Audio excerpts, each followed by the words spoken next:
ఒక controversial plus సున్నితమైన topic మీద మనం మాట్లాడుకోబోతున్నాం కాబట్టి జరంత సంయమనం పాటించుర్రి, జరంత ప్రశాంతంగా వీడియోని చూడుర్రి, స్కిప్ కొట్టుకుంటా ఉరికి ఆగమాగం చూడకుర్రి, మీకు ఏదైనా నచ్చని పాయింట్ రాగానే ఉరికిపోయి కామెంట్లు పెట్టే ప్రయత్నం చేయకుర్రి. జరంత నిమ్మలంగా మనసు పెట్టి ఆలోచించి నేను చెప్పిన పాయింట్స్ అన్నీ కరెక్ట్గా అర్థం చేసుకుని ప్రయత్నం చేయర్రి. అన్సీన్లో కూడా కొన్ని ముచ్చట్లు ఉన్నాయి, అవి కూడా ఈ ఇష్యూ చుట్టూ అటాచ్మెంట్ ఉన్న ముచ్చట్లే. సో వాటిని కూడా మనం కన్సిడరేషన్లోకి తీసుకోవాలి. సీజన్ మొత్తం కూడా మనం ఒకసారి కాశీ వడబోసుకోవాలి, జల్లెడ పట్టాలి. లేదంటే అసలు తప్పు ఎవరిది, కొసరు తప్పు ఎవరిది, అసలు సంజన తప్ప, రీతు తప్ప, ఇట్లాంటివన్నీ మనం తెలుసుకోలేం కదా. మీరేమంటారు? సంజనక్కకి గేట్లో పెంచి అవతల పోతామని చెప్పి నాగార్జున సార్ అడిగిన పాయింట్కి మీరు ఏకీభవిస్తారా? హౌస్ మేట్స్ అందరూ కూడా సంజన గారు మాట్లాడింది తప్పే అని చెప్పి వాళ్ళు పాయింట్అవుట్ చేసి అండ్ నాగార్జున సార్ అన్నదానికి తానా అంటే తందానా అన్నదానికి మీరు ఎంతమంది ఏకీభవిస్తున్నారు? సంజన అక్క చేసింది రైట్ అని మీరు ఫీల్ అవుతున్నారా? ఏమనుకుంటున్నారు? రైట్ టు రాంగు కాదు, అది మధ్య రకంగా ఉంది, పూర్తిగా చెప్పరాదు అనుకుంటున్నారా? మీ మీ ఒపీనియన్ ఏంది? సరే, ఇప్పుడు నేను చెప్పిన తర్వాత ప్రశాంతంగా ఇన్న తర్వాత మీరు ఒపీనియన్ డెసిషన్ కింద పాస్ చేయరు, ఓకేనా? ఉరికి పాస్ చేయకుర్రి, మళ్ళీ చెప్తాను, ఆగంగా కుర్రి, స్కిప్ కొట్టకుర్రి, మొత్తం ప్రశాంతంగా చూడుర్రి. అయిపోయాక కామెంట్లో పెట్టుకుందాం. First thing, Rithu demon Pavan track start అయ్యే టైంలో ఏం జరిగింది? కావాల్సుకొని ఒక డమ్మీ ట్రాక్ని వీళ్ళు క్రియేట్ చేశారు. అది డెమాన్ పవన్కి తెలుసు అండ్ రీతు చౌదరికి తెలుసు, ఈవెన్ కళ్యాణ్ పడాలా ఈరోజు మనం మస్తు మెచ్చుకుంటున్నాం, super contestant, excellent contestant, next level contestant అని నేను కూడా పొగిడినా. తిట్టినోడు కూడా పొగిడే స్థాయికి అద్భుతమైన కంటెంట్ కానీ, అద్భుతమైన బిహేవియర్ని కానీ, ఆ పద్ధతిని కానీ, అదంతా సంస్కారాన్ని కానీ, అదంతా చూపించిన జెన్యూనిటీని చూపించిన పర్సన్ని నేను కూడా మెచ్చుకున్నా, ఖచ్చితంగా మెచ్చుకోవాల్సిందే. అండ్ డిమాండ్ పవర్ని నేను రోజు మెచ్చుకుంటా, రీతును కూడా మెచ్చుకుంటా, సంజనక్కని మెచ్చుకుంటా. కానీ ఒక వర్షన్లో చూస్తే వీళ్ళంతా సూపర్. రీతు అద్భుతంగా టాస్క్లు ఆడుతుంది, అద్భుతంగా పాయింట్స్ పెడితే అద్భుతంగా ఆర్గ్యూ చేస్తుంది. సంజనక్క అసలు ఈ సీజన్కి ఊపిరి ఫస్ట్ ఏందది, సీజన్ 8 తర్వాత సాగు బతుకుల మధ్యలో ఉన్న ఒక దాన్ని పట్టుకొని ఏమంటారు, సిపిఆర్ చేస్తుంటారు కదా, సిపిఆర్ చేసి ఈ సీజన్కి ప్రాణం పోసింది. సీజన్ స్టార్టింగ్ అసలు బజ్జే లేకుండా స్టార్ట్ అయిన సీజన్కి ప్రాణం పోసింది ఖచ్చితంగా సంజనక్క. ఆ పాయింట్ని మనం మర్చిపోవద్దు. ఖచ్చితంగా సంజనక్క స్టార్టింగ్లో లేపిడిచి పెట్టింది అంతే, తర్వాత అదంతా క్రింజ్ అయిపోయింది. కానీ స్టార్టింగ్ అంతా మాత్రం సూపర్. సో సంజనక్క బిహేవియర్ వైజ్ కానీ, ఫ్రీ అండ్ ఫ్రాంక్గా ఉండడం కానీ, అసలు ఫిల్టర్లెస్గా మాట్లాడడం కానీ తోపు, మనం అసలు అంత మరక పెట్టడానికి లేదు, సూపర్ కంటెస్టెంట్. సో ఈ అన్ని రకాలుగా చూస్తే ఇప్పుడు డిమాండ్ పవన్ ఉన్న టాస్కులలో తనని మించిన ఈ యోధుడు, వీరుడు, శూరుడు అట్లాంటి అన్నిటికీ ఒక్క సింగిల్ డెఫినేషన్ ఏంటంటే డిమాండ్ పవనుడు అనుకోవచ్చు. అయితే స్టార్టింగ్లో మాత్రం వీళ్ళంతా ఏం చేశారంటే, వాళ్ళు సర్వైవ్ కావడానికి మిగతా వాళ్ళు చెయ్యింది వీళ్ళు చేసారు కాబట్టి వీళ్ళు సర్వైవ్ అయ్యారు. ఆ సర్వైవల్ టెక్నిక్ కిందనే చేసిందే కొన్ని క్రింజ్ బాండింగ్స్. లైక్ రీతు చుట్టూ కళ్యాణ్ కానీ, డెమాన్ కానీ ఈగలాలినట్టే ఆలేదు, బెల్లం చుట్టూ ఈగలాలినట్టు. ఈ రీతు కూడా వీళ్ళతో బాగా బెల్లమే ఉండేది. ఎందుకంటే ఒక ట్రాక్ ఫామ్ చేస్తే లాంగ్ రన్ ఉంటుంది అనే కాన్సెప్ట్ తోటి స్టార్ట్ చేశారు. ఇది స్టార్టింగ్, గుర్తుంచుకోరు, మర్చిపోరు. డే 1 జరిగింది ఏది మర్చిపోకుండా ఉంటేనే కదా మనం ఇన్ని గ్రంథాలు రాసింది. ఎందుకు మరి పనికిరాదు కదా. నా బుక్లు ఇస్తా, కావాలని జిరాక్స్ తీసుకోరు, అన్నీ ఉంటాయి డీటెయిల్గా డే 1 జరిగిన దగ్గర నుంచి. సో వాళ్ళు స్టార్టింగ్లో ఆ కంటెంట్ కోసం ప్రయత్నం చేశారు. ఈ ప్రయత్నంలో భాగంగా రీతు చేస్తున్న పనిని శ్రీజ గమనించి demon Pavan as a friend కాబట్టి కూర్చుని ఒరే ఆమె కంటెంట్ కోసం నీతో ఉంటుందిరా అంటే, అవును నాకు తెలుసు, నేను కూడా అందుకే ఉంటున్నా అని చెప్పి బాజాప్తుగా ఒప్పుకున్నాడు. అది కంటెంటు అని వాళ్ళకి తెలుసు. ఒక క్లారిటీతో కంటెంట్ కోసం క్రియేట్ చేస్తూ పోతున్న టైంలో వాళ్ళ మధ్యలో ఫ్రెండ్షిప్ బాండ్ సెట్ అయింది, ఈక్వేషన్ కుదిరింది. కళ్యాణ్ తోటి ఈక్వేషన్ కుదరలేదు, రీతుకి అండ్ డిమాండ్ పవన్కి ఈక్వేషన్ కుదిరింది, వీళ్ళిద్దరి జోడి సెట్ అయిపోయింది. అప్పుడు కళ్యాణ్ అప్పటిదాకా కూడా రాక్షస ప్రయత్నం, దయగాడి దండయాత్ర అన్నట్టుగా దయలేని దండయాత్ర నడిపించింది. కానీ వర్కౌట్ కాకపోయేసరికి అక్కడి నుంచి ఇంకొక ట్రాక్ కోసం అతని ప్రయత్నాలు మొదలైనవి. అందులో భాగంగానే కళ్యాణ్ అండ్ తనుజ బాండింగ్ అనేది ఒకటి ఏర్పడ్డది. ఫ్రెండ్షిప్ చేసుకోవడానికి అనుకోండి, ట్రాక్ కాదనుకోరు, ఫ్రెండ్షిప్ చేసుకోవడానికి అనుకోరు, మీరు ఏ పేరు పెట్టుకున్నా కానీ ఆ పేరుతోటి జరిగింది కథ. అయితే స్టార్టింగ్ అట్నే షురూ అయింది. ఎందుకంటే దీనికి ప్రీవియస్ సీజన్స్ అనేవి అండ్ వీళ్ళు వర్క్ చేసిన స్పేస్ అనేది మెయిన్ రీజన్. జంటగా ఉంటే ఎక్కువ రోజులు సర్వైవ్ కావచ్చు, ఎక్కువ పాపులర్ కావచ్చు. దీని చుట్టూ కాంట్రవర్సీలు కానీ, ఈక్వేషన్స్ కానీ, రోజు లొల్లిపెట్టుకోవడానికి కానీ, ఒక కంటెంట్ క్రియేట్ చేయడానికి ఒకటంటూ ఏడుస్తుంది అనే కాన్సెప్ట్లో పుట్టినాయి ఈ ట్రాకులు, అంతే. అయితే పుట్టినాయి, నడుస్తున్నాయి. కానీ ఇక్కడ ఏంటంటే, చూస్తున్న వాళ్ళందరికీ కంఫర్టబుల్గానే ఉందా అంటే, కంఫర్టబుల్నెస్ని క్రియేట్ చేసుకున్నారు వాళ్ళు. ఎందుకంటే కంఫర్ట్ లేకపోయినా భరించాలి అంతే. ఇలాంటి షోలలో ఒక గ్లామర్ యాంగిల్ని, దిస్ కైండ్ ఆఫ్ యాంగిల్ని మసాలా కింద వాడతారు. ఈ గరం మసాలా లేకపోతే వర్కౌట్ కాదు అన్న పాయింట్తో బీబీ టీం కూడా ఎంకరేజ్ చేస్తుంది. వాళ్ళకి లవ్ బీజిఎంలు వేయడం, వాళ్ళకి ఎమోషన్ ఆర్ఆర్లు వేయడం, వాళ్ళకి love kind of romantic kind of బ్యాక్గ్రౌండ్లో పాటలు వేయడం, వీళ్ళతోటి డాన్సులు చేయించడం, వీళ్ళతోటి ఇంకేదన్నా యాక్టివిటీ చేయించడం, ఇట్లా ఏదో ఒకటి చేస్తూ చేస్తూ చేస్తూ మధ్యలో నాగార్జున సార్ తోటి కూడా నీకేంటి రీతు అంటే డెమాన్కి, డెమాన్ అంటే రీతు, ఇలాంటి ఏదన్నా ఒకటి అనిపించడం. మనకు పోయిన సీజన్లో మనకు విష్ణుప్రియ అండ్ పృథ్వీని చూపించినట్టుగా అట్లా ఏదో ఒక ట్రాక్, ఇప్పుడు తన ఫ్రెండే ఈమె కదా, సో అట్లాంటిది ఏదో ఒక ట్రాక్ అనేది పెట్టడం అనేది కమర్షియల్ ఆబ్జెక్ట్ కింద, ఆస్పెక్ట్ కింద మారిపోయింది.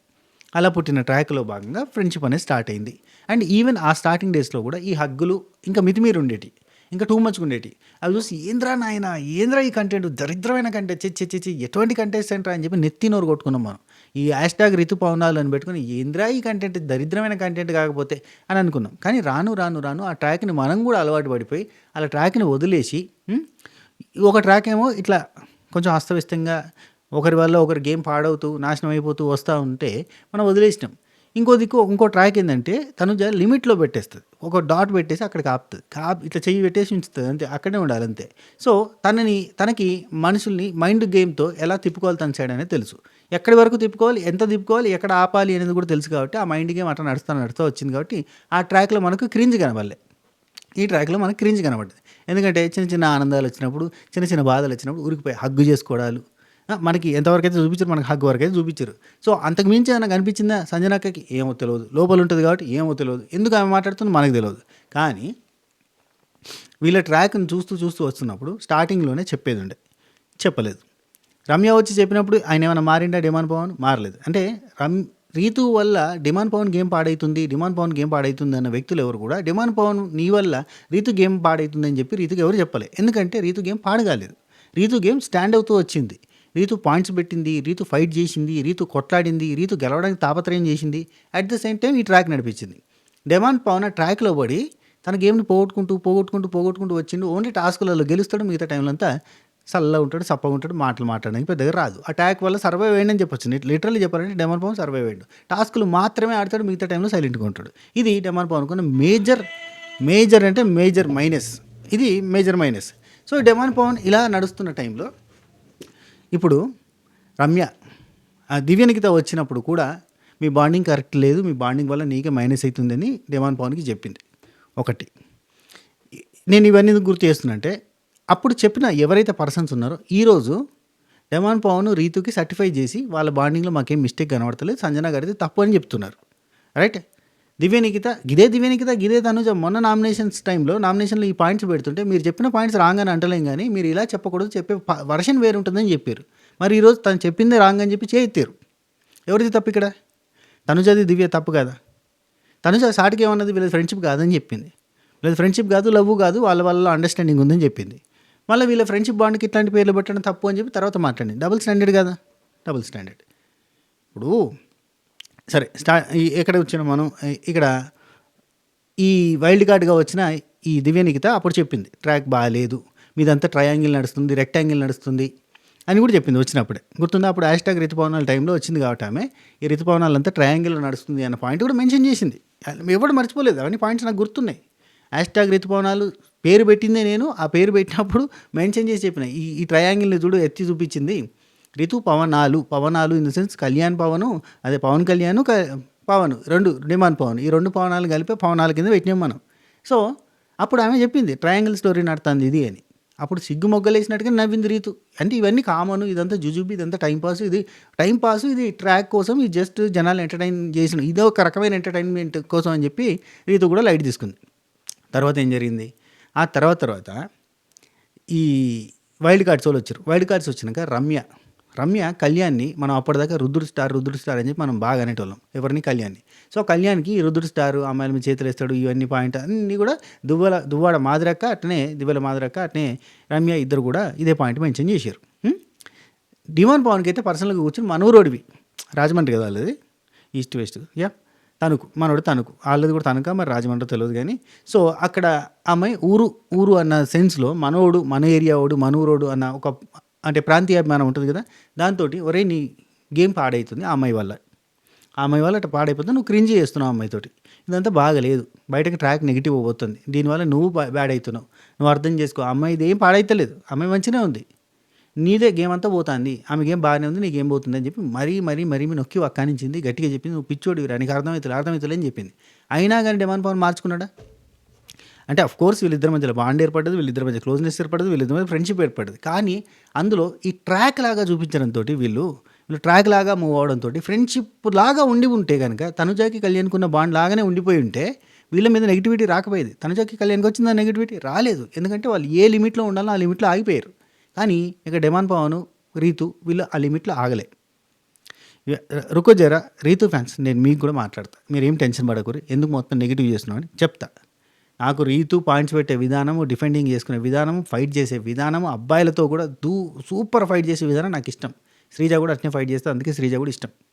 టాస్క్ల పరంగా కానీ ఈ బిహేవియర్ పరంగా కానీ ఆ ఫైటింగ్ స్పిరిట్ పరంగా కానీ నాకు చాలా ఇష్టం. సో ఇక్కడ ఇట్లా నడుస్తూ ఉంది. రీతు ఇట్నే ఎంకరేజ్ చేసుకుంటూ వస్తుంది. రీతు సైడ్ నుంచి కూడా యాక్చువల్లీ డెమాన్ పవన్ సైడ్ నుంచి ఎంత అయితే ఉందో అంతకు మించి రీతు సైడ్ నుంచి కూడా ఆ కోఆపరేషన్, ఆ ఫ్రెండ్లీ వైబ్, ఫ్రెండ్లీ కంటే ఓవర్ ఫ్రెండ్లీ వైబ్, స్నేహించుకోవడం కైండ్ ఆఫ్ వైబ్ అంతా కూడా ఉంది. ఆ వైపుతో అట్లా కొట్టుకుంటూ అట్నే వచ్చేస్తూ ఉంది. రమ్య అయిపోయింది, దువ్వాడ మాదిరక్క అయిపోయింది. దువ్వాడ మాదిరక్క అయితే వాళ్ళమ్మ నాకు ఫోన్ చేసి మరీ చెప్పింది, అనవసరంగా మొత్తం నాశనం అయిపోతుంది కెరీర్ అంతా, అవసరం లేదు, ఇక్కడ కట్ చేయండి, అవసరం లేదు, మాట్లాడొద్దని చెప్పి అబ్బాయితో అని కూడా చెప్పిందంట. ఆ విషయం చెప్పింది. అయినా కానీ డెమాన్ పవన్కి చెప్పినా మారలేదు, అదే కంటిన్యూ చేసింది. అంటే ఏమనుకున్నాడు తను? అంటే తను తగ్గిపోయిందా? సరెండర్ అయిపోయిందా? లేదంటే ఆ ట్రాక్ నచ్చిందా ఆయనకి? సో అదంతా కూడా బాగుందా? లేదంటే ఈ ట్రాక్ వల్లనే మనం సర్వైవ్ అవ్వగలుగుతాం అనుకున్నాడా? ఏది ఏమైనా కానీ మరి బీబీ టీంకి ఇచ్చిన మాట ప్రకారం నేను ట్రాక్ మెయింటైన్ చేస్తాను అనుకున్నాడా? ఏదో చేసింది, మొత్తం ట్రాక్ కోసం కదా లోపలికి వచ్చింది. సో అదే కంటిన్యూ చేసింది. పోతాని ఇట్నే పోతుంటే పర్సనల్గా అంటే సంజనాకి ఈనాడు తప్పు అనిపించలే, ఆనాడు తప్పు అనిపించలే, ఏనాడు తప్పు అనిపించలే. కానీ రీతు తన మీదకి వచ్చినప్పుడు మనం రివర్స్లో తిప్పుతుంది. సంజనాక మోటివ్, సంజనాక నేచరు, సంజన గారి పద్ధతి ఎట్లుంటుందంటే ఆమె వైపు నువ్వు వేలు చూపించినావు అంటే మొత్తం చెయ్యి తీసుకొచ్చి కంట కూర్చుతా ఉంటుంది. That kind of nature. So ఇన్ని రోజులు తప్పు అనిపించలేదు సంజనక్కకి? ఇన్ని రోజులు ఎందుకు చెప్పలేదు? తమ్ముడే కదా చెప్పలేదంటే ఒక మాట సంజన సైడ్ నుంచి మాట్లాడాలి అంటే అందరూ వచ్చి చెప్పారు కదా, నేను చెప్పేదే ఉంది. అందరూ వచ్చి నీ ట్రాక్ బాగాలేదు, నీ ట్రాక్ రికార్డ్ ఖరాబ్ అవుతుంది దీనివల్ల అని చెప్తే మారలేదు కదా. సంజనాకి చెప్తే మారాడు కదా. మరి ఈరోజు ఎందుకు పాయింట్ చేసిందంటే తనను నామినేట్ చేస్తుంది, తనతోటి ఫైట్ చేయడానికి ట్రై చేస్తుంది, తనకంటే వీక్ కంటెస్టెంట్ కదా నామినేషన్లకు తీసుకురావడానికి రీతు ట్రై చేస్తుంది అని అర్థం చేసుకున్న సంజనాక రివర్స్లో స్టార్ట్ చేసింది. వీళ్ళ తప్పు ఏంటిదో ఎత్తి చూపిస్తా, ఇదే తప్పు అని ఎత్తి చూపిద్దామని అనుకుంది. రైట్. ఇక్కడ ఇంకొక పాయింట్ చెప్తా. రీతుని అట్లా అనడం తప్పే, ఖచ్చితంగా తప్పే. ఎందుకు తప్పు అంటే అలా అనకూడదు అంతే. ఒక సాటి పర్సన్ని అట్లా అనకూడదు, పేర్లు పెట్టకూడదు, తప్పు. ఎందుకంటే సోషల్ మీడియా ఇంత పెద్ద ప్లాట్ఫామ్లో, ఈ సోషల్ మీడియా యుగంలో ఇలాంటి మాటలంటే అది నెగిటివ్గా పోతాయి. అంటే మరి వాళ్ళు చేసిన పనులు నెగిటివ్ కాదా? వాళ్ళు చేసినవి కరెక్ట్ కానీ ఆమె చెప్తేనే తప్పైందా? అంటే ఆమె చెప్తే కానీ మనకు అది నెగిటివ్, అది రాంగు, అట్లా చేస్తారు, వీళ్ళు అతుక్కొని ఉంటారు, ముట్టుకొని ఉంటారు, పట్టుకొని ఉంటారు అని చెప్పి మనకు తెలియదా? కనబడతలేవా మనకు అన్నంటే కనబడుతున్నాయి. మనం కూడా తప్పనే అంటున్నాం, మనం బయట తప్పనే అంటున్నాం. ఇప్పుడు కళ్యాణ్ని కూడా మనం ఆ రోజు తప్పనే అంటున్నాం. లోపల పోయిన రమ్యాన్ని మాత్రం అట్లా అంటే తప్పని మళ్ళీ నాగార్జున సార్ కూడా చెప్పాడు. ఒక వేదికగా వాళ్ళు ఏం చేస్తారో చేసుకొని, కానీ అది ఎత్తి చూపి ఇది గలీజ్ పని అని అంటే అప్పటిదాకా అది గలీజ్గా కనిపించినోడు కూడా గలీజ్ కనిపిస్తుంది అని చెప్పి టీవీ మేనేజ్మెంట్ ఉద్దేశం. ఆ ట్రాకు టీవీకి కావాలి వాళ్ళకి, అంతే. ఆ ట్రాకు వాళ్ళకి కావాలి బీబీ టీంకి. కాబట్టి ఆ ట్రాక్ని ఎత్తి చూపించే తప్పని చెప్పినాం అనుకో, మిగతా వాళ్ళు ఇంకా ఏ సీజన్లో కూడా ఇలాంటివి చేయడానికి ఇష్టపడకపోతే మొత్తంగా టోటల్గా ఈ బీబీ డెకరం అన్నారు కదా, ఆ డెకరేషన్కి ఇబ్బంది అవుతుందని చెప్పి వాళ్ళ భయం వాళ్ళది, అంతే తప్ప. ఇప్పుడు సంజనక చేసిన తప్పే ఉంది అంటే తప్పలేదు, వాళ్ళు చేసిందే చెప్పింది. ఎందుకు తప్పు లేదంటున్నావు? నిన్న తప్పు అన్నావు కదంటే అట్లా మాట్లాడడం తప్పు. ఆ మాట నిజం కాదు అని నేను అనను, అట్లా మాట్లాడడం తప్పైపోతుంది ఆ ప్లాట్ఫామ్ మీద అని చెప్తున్నా. సంజనక్క అలా మాట్లాడడం తప్పైపోతుంది, కానీ ఆ మాట నిజం కాదు, ఆ మాట అబద్ధం అని నేను అంటలే. ఎందుకంటే మనం కూడా ఫీల్ అయినాం, మనం కూడా హ్యాష్ట్యాగ్ రీతి పవనాలు అబ్బాయి ఏంద్ర ఈ టార్చర్, అబ్బా 24 గంటలు 24/7 టార్చర్ అని అనుకున్నాం. ఎట్లయితే దివ్యాల మాదిరకి ఎట్లయితే ఫీల్ అయిందో మనం కూడా అట్లనే ఫీల్ అయినాం. ఇక్కడ ఇంకో పాయింట్ చెప్తా, ఇది మెయిన్ పాయింట్ గుర్తుంచుకోండి. రీతు పవన్ ఈ బాండింగ్ కరెక్ట్గా పోతుంది అని అంటే వాళ్ళ అమ్మ వచ్చి నీకు చెప్పింది ఏంది, నువ్వు చేసింది ఏంది, ఆ చపాతీ కర్ర అందుకో అని చెప్పి కొట్టడానికి ఆ కర్ర తీసుకొని, అంటే కొట్టలేదు, తల్లి ప్రేమ కొట్టదు కదా, కొట్టడానికి కర్ర తీసుకొని నిన్ను అని అన్నదా లేదా? ఎందుకు అన్నది? ఆ ట్రాక్ ఏందిరా నాయన అన్న ఉద్దేశమే కదా, ఆ ట్రాక్ తప్పన్న ఉద్దేశమే కదా. అఖిల్ డిమాండ్ పవన్కి ఒక స్వీట్ వార్నింగ్ ఇస్తాడు, ఏంది బయటకు వచ్చిన తర్వాత జాగ్రత్త అసలే అని చెప్తాడు. ఎందుకు చెప్తాడు?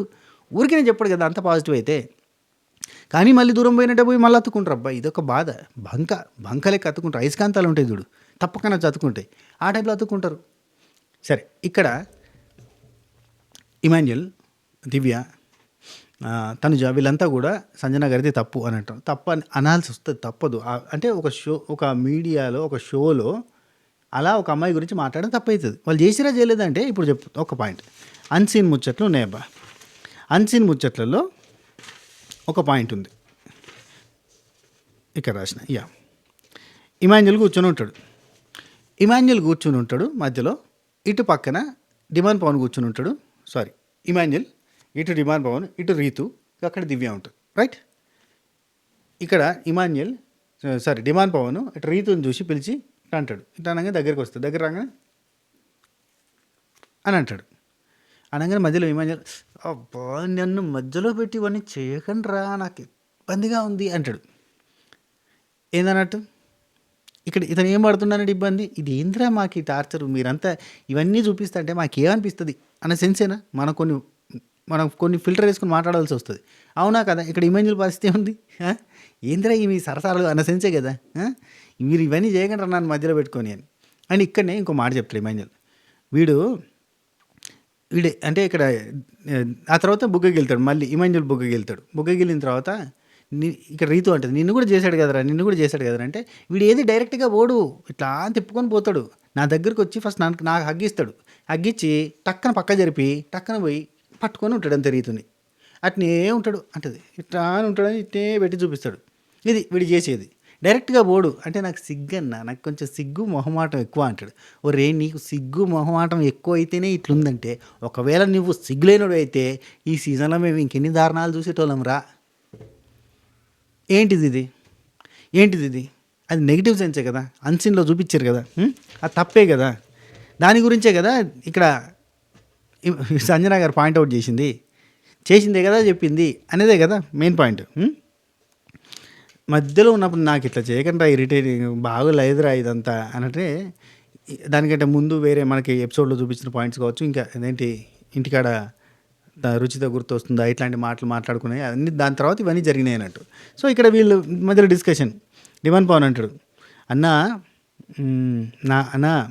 నేను ఎప్పుడు నిన్నే పట్టుకుంటానన్నా, నేను అట్లా పట్టుకోనన్నా, నాకు సిగ్గు ఎక్కువ అన్నా. అంటే సిగ్గుమామాట ఉన్నోడివే ఇట్టున్నావు అంటే బొమ్మ సిగ్గుమాటం లేకపోతే ఏందన్నాక దివ్య నీకుతా అంటుంది. అన్నింటికి మధ్యలో నువ్వే ఎందుకుంటావు ఏమైంది అని అడిగితే లేదు నేను మధ్యలో ఉంటానా, లేదంటే నేను మధ్యలో పెట్టుకుని అటు ఇటు వచ్చి వీళ్ళు కూర్చుంటారా, నాకు అర్థం కాదు. కానీ ప్రతిసారి ఇదే అని అంటాడు డిమాండ్ పవన్ నుండి. అన్నా నేను నీ దగ్గరికి ఇష్టంతో వస్తానన్నా, నీకు నామినేట్ చేయాలంటే నాకు కన్నీరు వచ్చిందన్నా అన్నట్టుగా చెప్తాడు. అబ్బా నీకు కన్నీరు వచ్చింది, దానికంటే ముందు నవ్వు వచ్చింది అనుకుంటా జోకులు వేసుకుంటూ ఉంటారు. సో ఇది ఒక సీన్ జరిగింది. సో దీనికి ఆన్సర్ ఏంటిది, అది ఆ బాండింగ్ తప్పు కనబడుతున్నట్టే కదా. తప్పు కనబడితేనే కదా ఇబ్బందిగా ఫీల్ అయింది. అది తప్ప రైటా అంటే అది నిజంగా లవర్స్ మధ్యలో ఉండే బాండింగ్ లాంటిది అయితే కనుక ఓకే, కాబోయే కపుల్ అయితే కనుక ఓకే, బయటకు పోయి పెళ్లి చేసుకుంటా అంటే ఓకే. కాకుండా ఇలాంటివి చూస్తే క్రింజ్ లాగా కనబడుతుంది. క్రింజ్ అన్నారు దీన్ని యాక్చువల్లీ, ఇంకా తప్పుగా కనబడుతుంది. ఈ తప్పుగా కనబడదని సంజనక్క పాయింట్అవుట్ చేసింది. ఈరోజు నేను సంజనక్కని వెనకాల వేసుకుని అద్దాం అన్న ఉద్దేశం నాకు లేదు, కానీ గేట్స్ ఓపెన్ బయటకు నాడు అనేదంతా సినిమా అయితే లేదు అక్కడ. అండ్ సారీ చెప్పమంటే సంజనక్క సారీ చెప్పలేదట. నేను చెప్పిందన్న తప్పు లేదన్నదట. డైరెక్ట్గా బాగా చెప్తూ చెప్పేసిందండి, నేను చెప్పిందని తప్పలేదు, నేను ఉన్నది చూసిందే చెప్పిన, దాని తప్పే ఉంది నాకు, నేను ఎట్లా తప్పు అవుతా అంటే మాకు బిగ్ బాస్కున్న డెకరంని ఖరాబ్ చేసినావు, మాకున్న కొన్ని రూల్స్ ఉంటే దాన్ని బ్రేక్ చేసినట్టుగా అవుతుంది, కాబట్టి నీ తప్పే అన్నట్టుగా మాట్లాడతారు. ఇంకో పాయింట్, సంజనక్క బర్నీ గారితో అన్సీన్లో మాట్లాడుతుంది. గేమ్ మార్చుకో అని ఎన్నిసార్లు చెప్పానో తెలుసా నేను డిమాండ్కి, 4-5 సార్లు చెప్పాను. ఇప్పటిదాకా కూడా మార్చుకోలేదు, ఇంకా కూడా మార్చుకుంటాడు, ఇప్పటికీ అట్నే ఉన్నాడు. వాడు చూస్తే జాలేస్తుంది.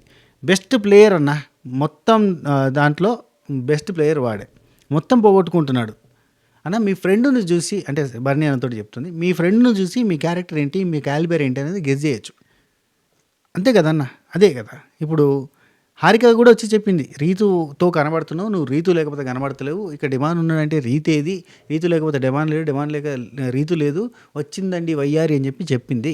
మరి చెప్పినప్పుడన్నా మనోడు కొంచెం దూరం పెట్టి గేమ్ మార్చుకోవాలి కదా అని అంటుంది.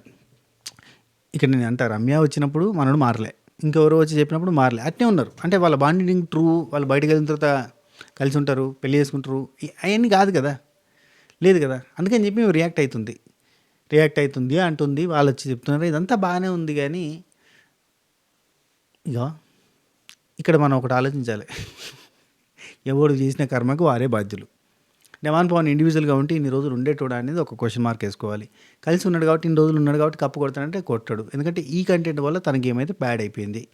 అండ్ తను సాక్రిఫైస్ నిన్న కూడా తను అంటది, అరే అన్నీ దివ్య అంటది, ఏమంటది, అరే మాట ఇచ్చి వదులుకోవడం ఇవన్నీ చేయకరా అంటే అక్కడ కూడా ఆ టాస్క్లో కూడా తీసేని పర్లేదు, కళ్యాణ్కి ఇచ్చేస్తున్నాను, తీసేని, లెట్ ఇట్ బి, ఎట్లయితే అట్లయితుంది అని మాట్లాడుతూ ఉంటాడు. ఇంకో పాయింట్ ఏంటంటే నామినేషన్లో రీతు సంజనాని టార్గెట్ చేసి 2 సార్లు టెడ్డీ బేర్ టాస్క్లో కావచ్చు, ఇక్కడ కావచ్చు టార్గెట్ చేసి, టార్గెట్ అంటే అక్కడ తప్పదు, ఇక తప్పక టెడ్డీ బేర్ టాస్క్ అయితే తప్పకనే జరిగింది.